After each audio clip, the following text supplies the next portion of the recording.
Good afternoon, students. Dr. Heron here. I need to give you some important information. The last time we met, when we talked about PERT scores, I reminded you of our timeline as we prepare for early college for next year. And one of the things we want to do during the month of February is complete our college applications. I have reworked our Schoology group just a little bit, so I wanted to show you that, to show you where it is. This is something that hopefully you can do on your own. But if you need assistance as you're going through, you, of course, can ask me. So first of all, we open up Schoology. And you're going to go to our group that is the 2022-2023 Potential Early College. And you'll go over here into Resources. If you are looking at these documents or looking at this site on a phone, then there will be three small lines up at the top, and you can click on that, and Resources will be one of your options. So you click on Resources, and so we have the information for potential manatees, which is USF students, and also potential bulls. Those are the USF students. So to remind you, I want everyone to complete the manatee application. So everyone will do that. Those students who have a 3.5 or higher weighted GPA, those students also need to complete the bulls application.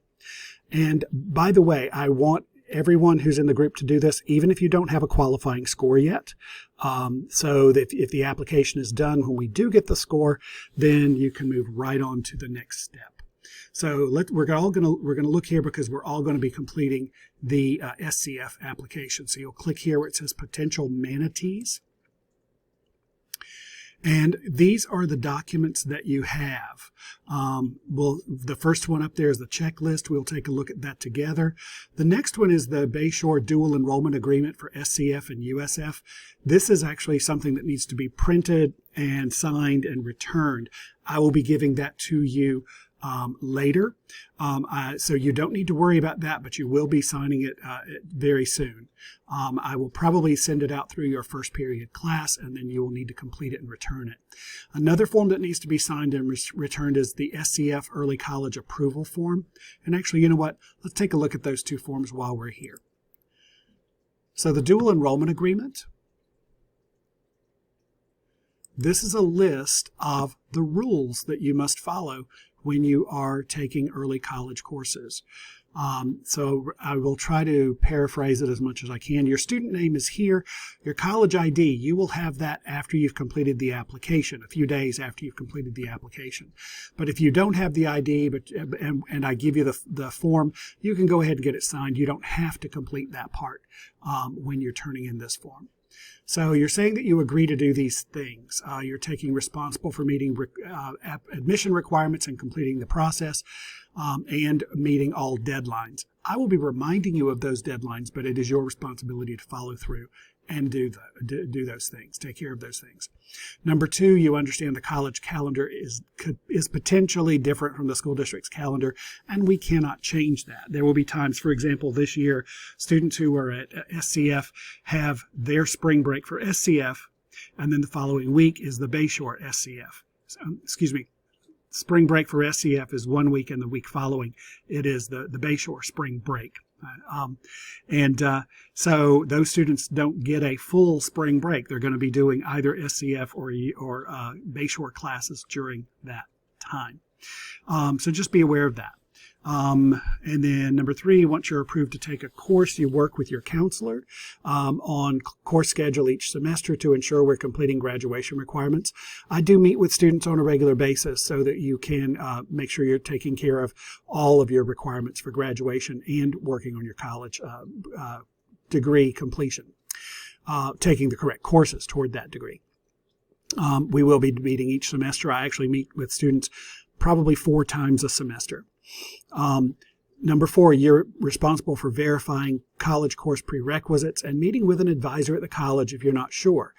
I can advise you up to a certain point, and then you need to see the SCF advisors, and I will tell you at that point what you need to do, when you need to start going over there rather than talking to me about what courses to take.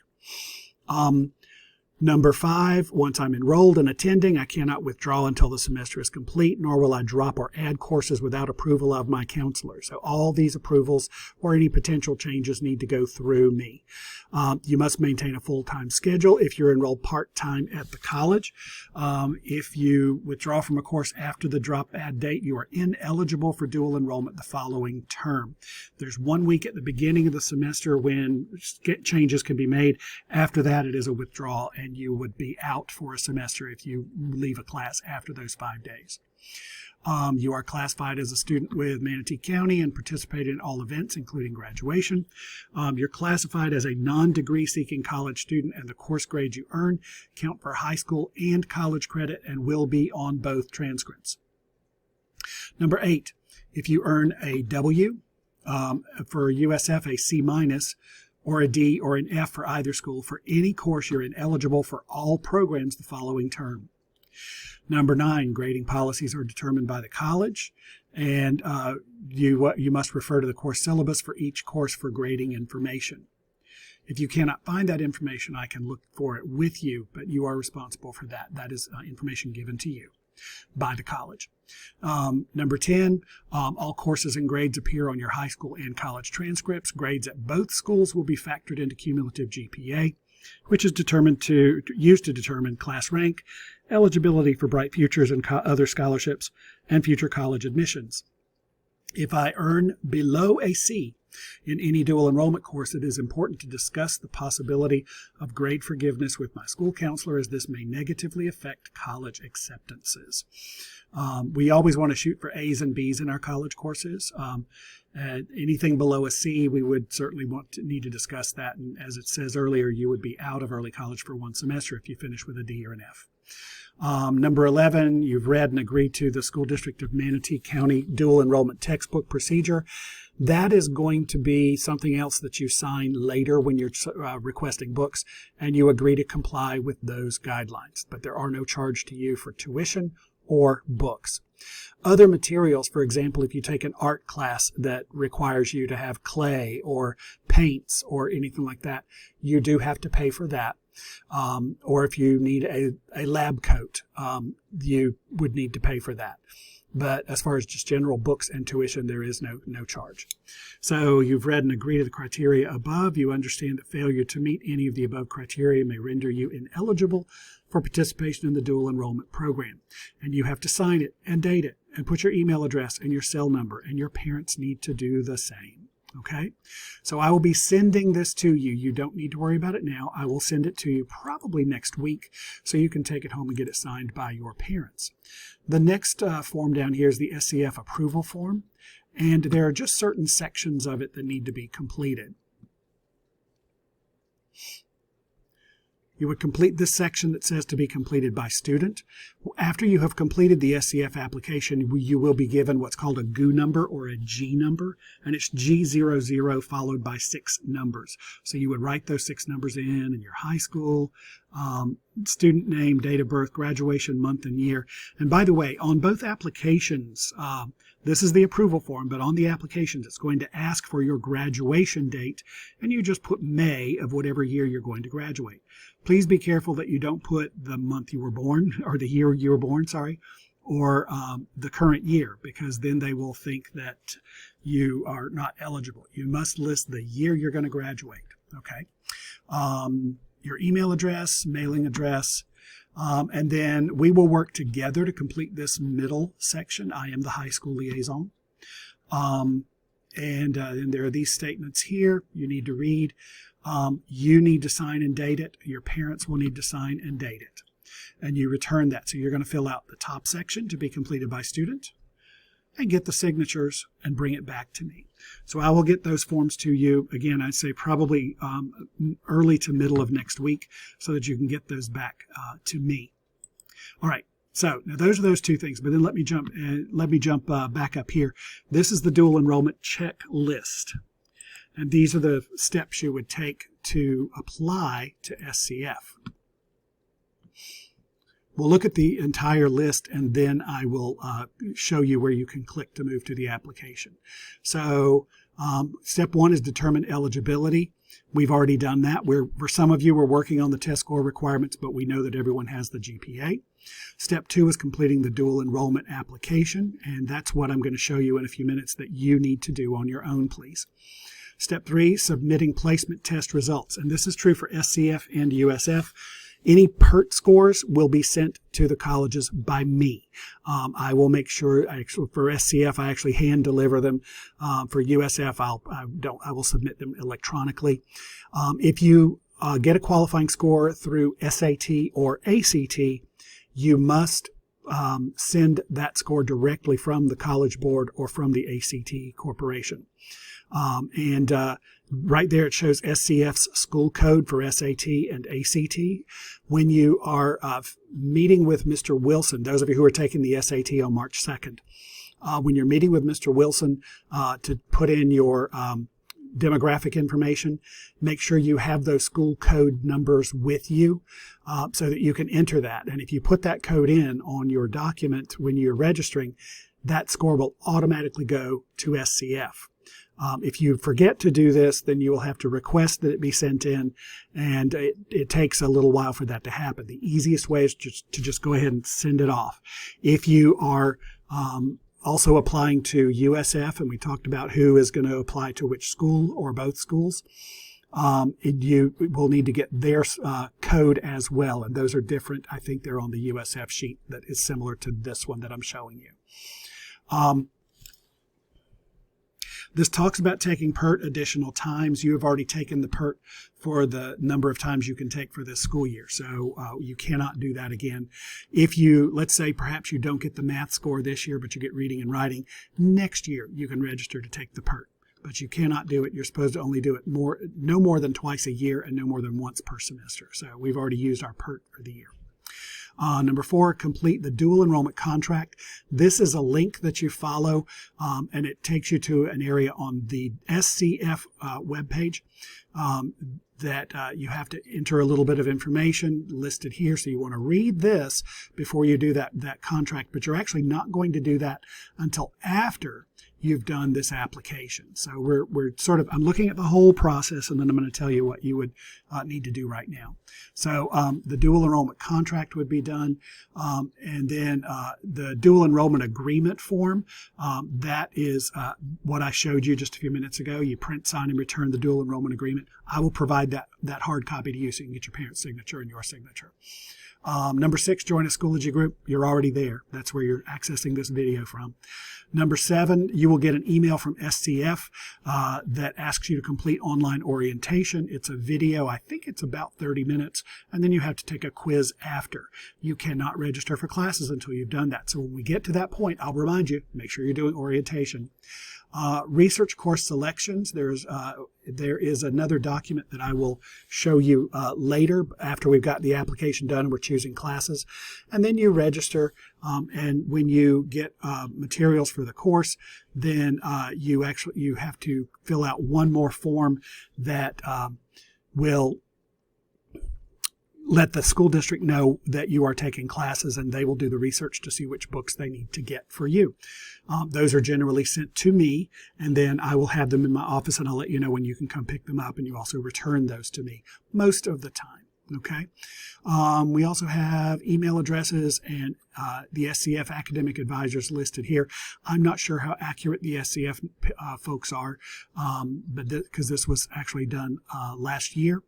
But you don't need those at this point. Okay, I just wanted to show you the whole form, but here's what I need you to do right now. Okay, you are going to you're going to complete the dual enrollment application. So if you have this open up on the web, this is actually a link, and when you click it, it takes you to this website. The one thing other than some data like your date of birth, your year you're going to graduate, your full name, and when you're completing this application, it needs to be your full name. If you have 2 last names, it needs to go into this application. You also will need your social security number. If you are a student who does not have a social security number, you need to contact me individually. Let me know, because there is a paper application you can do instead. But this takes you to this link, this part of the SCF webpage, and the option is general admission or dual enrollment. You, of course, are going to click on dual enrollment because that's what you're doing. So you'll click here, and then it gives you a little bit of information. And then you click dual enrollment, and it takes you to the actual application. All right. The term that we are applying for is going to be fall of 2022. Make sure you're not doing summer, you're doing fall of 2022. And you put in your information. You actually create a username and password for the application. After the application is completed, you will not use that anymore. But this information that you put in, you're going to need to make sure that you write it down so that you know what your username and password is for your application. You'll have to click that button and then click save, and then it will take you to the application. This application does not take a long time to do. But I would say 15-20 minutes, I think. If it takes a lot longer than that, send me a message, let me know, okay? So that is the SCF application. Please go ahead and get that done. If you get into this and you have questions or you don't understand something, make sure you write down your username and password, and then you can send me your question on Remind, and I'll get back to you. And if it's a question that I think everyone needs an answer to, or just a reminder for everyone, I may post it to the entire Remind group or the entire Schoology group so that you have that information shared with everyone. Okay, so I want everyone to complete the SCF application. I want us also to take a quick look. This is for potential bulls.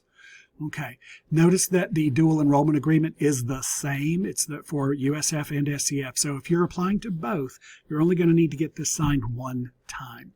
Okay, this is the dual enrollment approval form. I don't believe we've gotten an updated form. This is from spring of 2021. Let's take a quick look at this.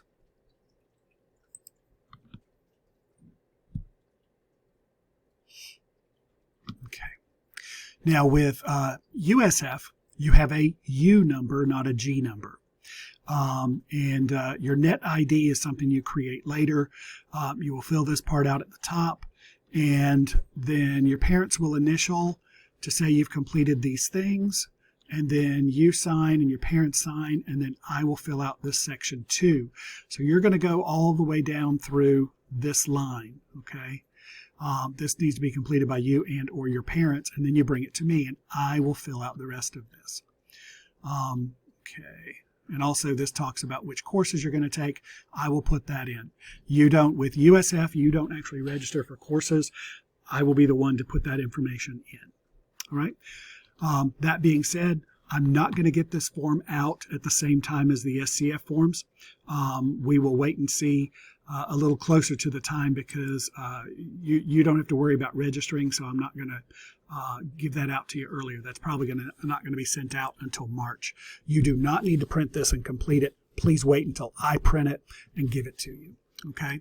All right. Oh, now to the USF checklist, you're going to notice they were made at the same time, so they're similar.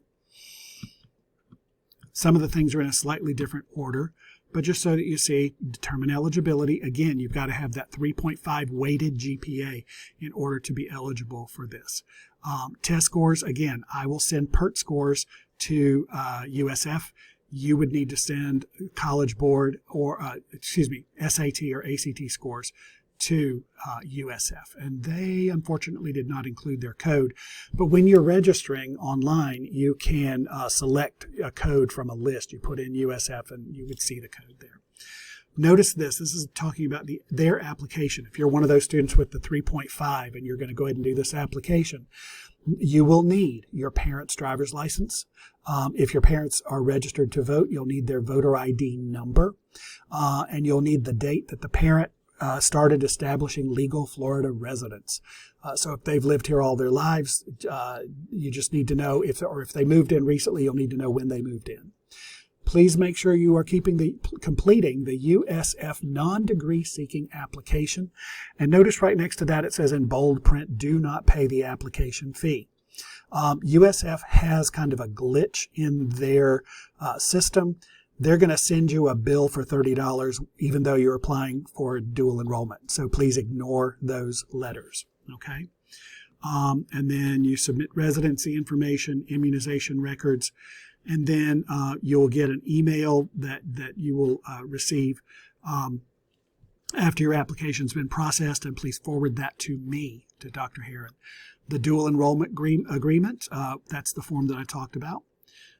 You'll need to send a transcript. We'll deal with that later, and the high school approval form, and getting materials. Okay, so the biggest thing right now, again, for those doing the USF application, is this right here. And if you click here, it gives you 3 options. And again, you are non-degree seeking, so please do not complete, even though you may want to complete a bachelor's degree, you're not applying for that now. You're doing non-degree seeking, which will take you to this page. You are a dual enrollment student.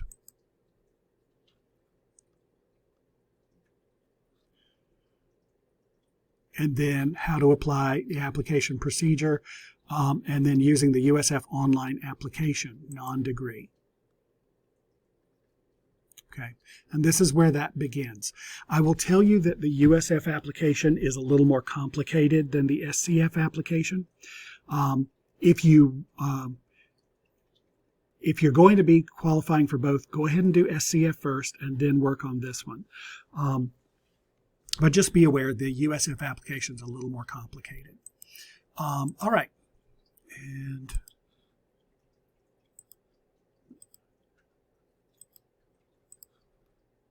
here we go. So again, I want everyone to work on the SCF application. If you have a 3.5 weighted or higher, I want you to complete the USF application, but please do that second, not first. When you finish this, when you finish the SCF application, you will get a welcome to SCF email. And then a couple of days later, you will get a thank you for your application email.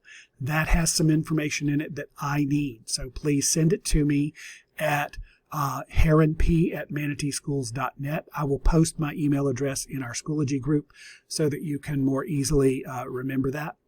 And then we'll move forward from there. Okay. Also, in our Remind group, please, when you have finished the SCF application, please send me a message on Remind that says SCF or SCF complete, or whatever you want to do, just to let me know that you've got that one done. And if you're also doing the USF, then go ahead and take care of that one second. But let's get the SCF application, State College of Florida application, finished for everyone. Those of you who want to do USF can go ahead with that one as well. This, I believe, is something that you can do on your own. If you get into it and have questions, please let me know. If I need to, we will have a meeting in one of the computer labs to complete this. So I think you have enough information to go on. So please go ahead and get started with that. Today, I'm posting this on the 10th of February. Let's see if we could have all these applications, all the SCF applications completed by the 18th, which is next Friday, the 18th of February. So we're posting this on the 10th of February. Let's get the SCF applications done by the 18th of February, and then I'll look more at the USF applications. Okay. Thanks very much. Oh, and we are, for those of you who are taking the SAT on March 2nd, all of you should be in the Khan Academy group that I created, and I put the SAT prep class in there. I gave everything a deadline of March 2nd, but please don't hold off on that. You should be moving through 2 or 3 items at least every week. There's actually a lot to go through by March 2nd, and those of you who have not joined the group, those of you who haven't done any work yet, you need to really spend some time on it. Completing that class will help you to do better on the SAT, and we want, our goal is for everyone to do well enough that they qualify for college classes. Okay? All right. If you have questions, you can reach me. It is better to reach me on Remind, not on Schoology. I actually get a pop-up message on my screen if someone sends me a message on Remind, but not on Schoology. So again, if you have questions, let me know. Thanks very much for your time.